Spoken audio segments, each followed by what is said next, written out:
That was an abysmal offensive performance by the Rangers as they lose 7-0 to the Chicago Cubs. Really doing nothing to help Nate Eovaldi, who made it 4 2/3, allowing the 3 runs. This game was over before they even took the field.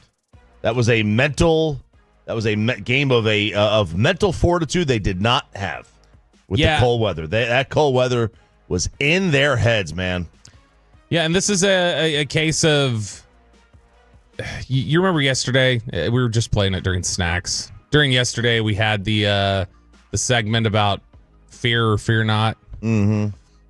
I know this is the nature of baseball sometimes, that you go with the wind, the changes in the wind and everything else. I'm changing my answer to fear not on the Rangers offense. Holy cow. Not really. They're still hitting the ball really hard.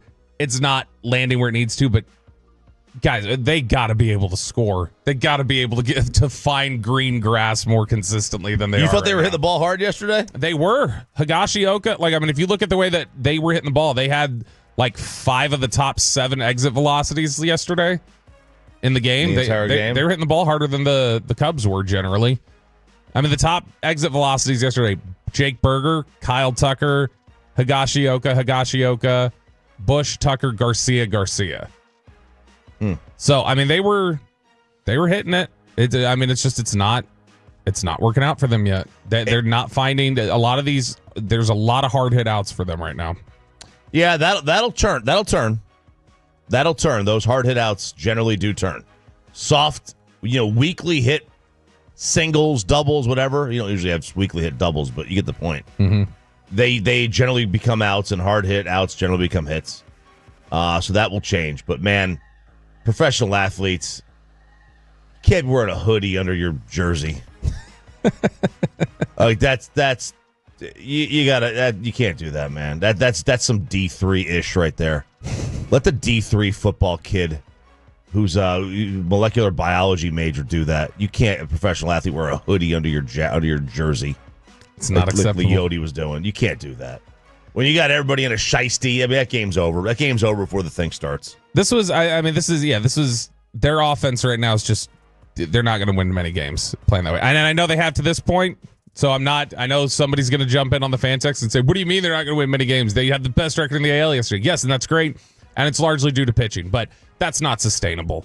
It's not sustainable to hit like that and still be, an 80% winning ball club. That's not going to happen. This is something they got to figure out. And they will. Being an 80% winning ball club is sustainable anyway. Right. Yeah, but you know what I'm saying. Yeah. In general, it's something that they're going to figure out. It's something that these will start falling for them. But yeah, right now it's concerning to look down. Right now, let's go through the rankings across Major League Baseball. Chop, would you like to do that? Sure, go ahead. All right. Batting average out of 30 teams, where do the Rangers rank? At best, 28th. At worst, 30th. 30th. Oh, that's good. What do you think their batting average is? 174. 184. They're better than you thought. Wow. On base percentage, where do they rank? 29th. They rank 30th. Oh, is that good? Nope. 30th. What do you think their on base percentage is?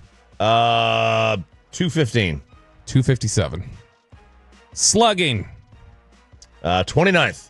26th. Hey! Up a little bit. 323 on that one. Wait, so their team OPS is 570? Their team OPS is, it's 570.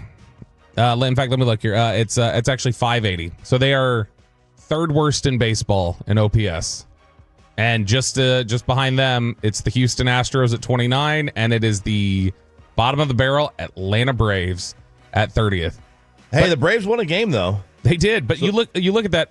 Houston below 500 right now. Mm-hmm. Atlanta way below 500 right now. That's generally what you're going to see with a team that hits like that.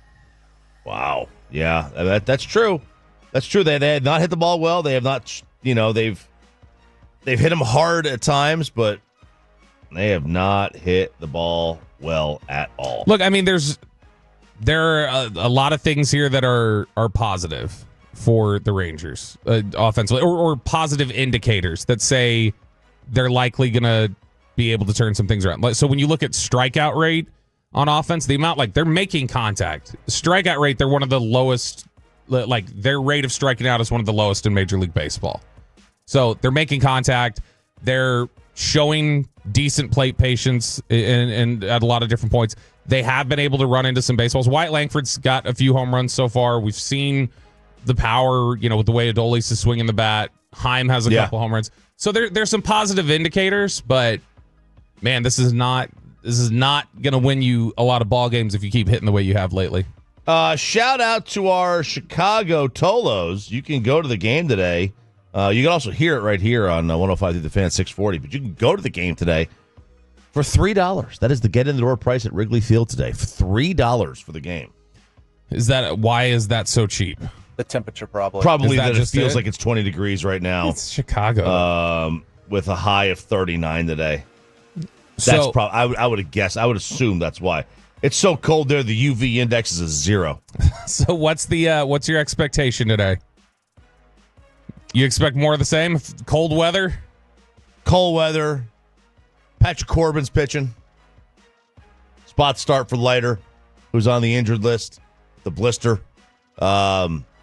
Yeah, I would not expect an offensive barrage. The weather's not going to be conducive for it. Right? It's just not. Yeah. Now, maybe with a 1 o'clock game tomorrow, they might, or the day game, where it's sunny out still. But you get into the nights. I don't know. I would assume another game where the Rangers bats just don't come alive. The only teams that have scored fewer runs than the Rangers, you've got the Rockies, who have played 2 fewer games and have 3 fewer runs. The Astros, who have played 1 fewer game, have 3 fewer runs. The Braves, who are just awful. Braves 9 games this year, Chop. The Braves have scored 24 runs, which is not even 3 a game. They've only allowed 36. They're pitching pretty well. In the 4 road games the Rangers have played, they've scored 5 runs. That's just bad. And they're 2-2. They're 2-2. They're 2-2 in those road wild. games. They scored 5 runs. That's really tough. Like, they just don't hit away from home. But they lost 14-3 to Cincy. And they won 1-0, and lost 7-0 to the Cubs. So they're back at it today, 640 right here on 105.3 The Fan. Did you know that game where they got beat down by the Reds, 14-3? That is by far their best offensive showing on the road this year. Yeah, it is. Five hits, 3 runs. Yeah. The other games, it was 1 run, 4 hits, 1 run, 3 hits, 0 runs, 3 hits. That's been their output on the road so far. It's been tough sledding. It has. I mean, they'll figure it out. You hope. They better. They don't really have a choice not to figure it out. Like, that's the whole thing. They don't really have a choice. But they are up to in the MLB Power Rankings, despite the loss. They are up to number 3. Hey, I'll take it. They are up to number 3 in the CBS rankings. It's Dodgers aren't even number 1. The Dodgers have lost 3 of 4. They started 8-0, and they've lost 3 of 4. But the Phillies are up there at number 1. But the Rangers is one of the main reasons I love the Rangers so much heading into the season. The expected offense to be among the best in baseball. It hasn't been very good at all, but they're still 8-2. What does that mean? That means watch out. That's fair. Yeah, that's fair. That's exactly what it means. By the way, really quickly, I want to touch on this because we like to talk about these different peripherals and different things like that. I mentioned Higashioka. Do you know what his average exit velocity is this year at the plate? I don't know. 91, 94, which is really way good. up high. That's and really not good. Just that, he's in the top. He's in the 83rd percentile on framing rate. He's a really good player. So I mean, if you're talking about like overall, he's been good so far. He's a really good player. Pitchers like throwing to him.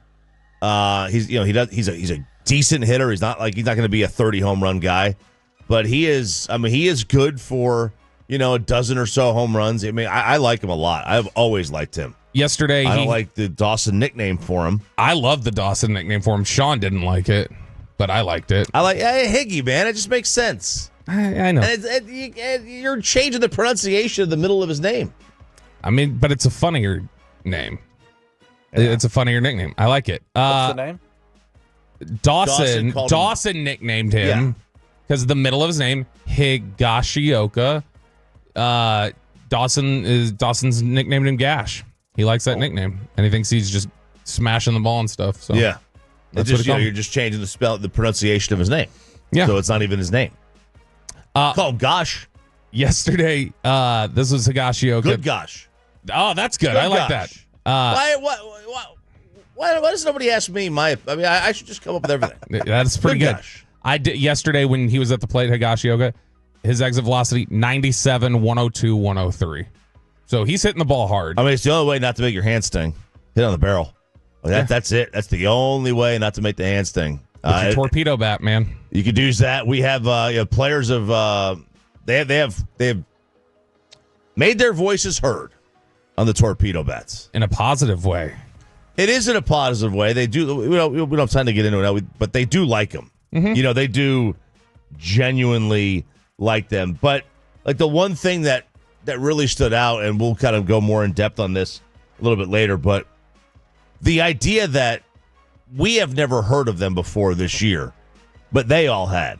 Yeah. And that's the one thing that stood out is like, this is not a new technology. This has been around and we said that the day after, it's been around since 04. Somebody invented this like 04. They've been around with this. It's just no one has ever used it. Yeah, this now definitely. Although they said Lindor used it last year and Giancarlo Stanton used it last year. Manipulating the sweet spot, Manfred said players have been doing for a while.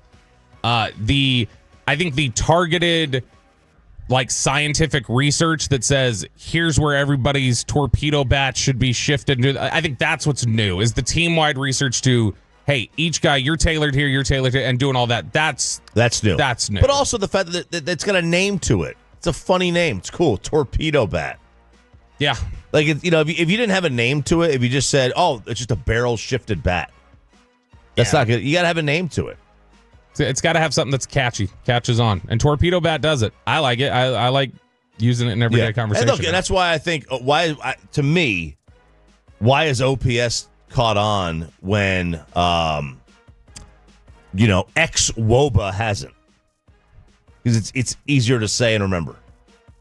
Yeah. And explain. It's easier to explain. It's also easier to just on base plus slugging, as opposed to some crazy formula. So ex-WOBA might be a better stat. It's not, but why is it? But WAR has caught on, for instance, and nobody knows really how to calculate formula, WAR. But it's easy to say. WAR. Yeah, WAR was it good for? Exactly. Absolutely nothing. Absolutely nothing. That's it. So it's about the name. It's all in the name.